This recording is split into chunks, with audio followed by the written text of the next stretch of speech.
ibyishimo byuzuye bishingiye ku Mana. Iyo twishimana Uwiteka Kristo twamenye, ibyo bidutera imbaraga.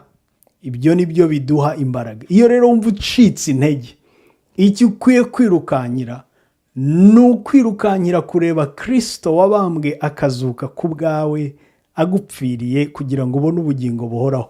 Warangiza gusobanukirwa ibyo bikagutera ibyishimo, ukishimana Kristo, ntiwumve ugize agahinda cyangwa ngo utinye kumuvuga. Uko kumwishimana rero niho imbaraga zawe ziri.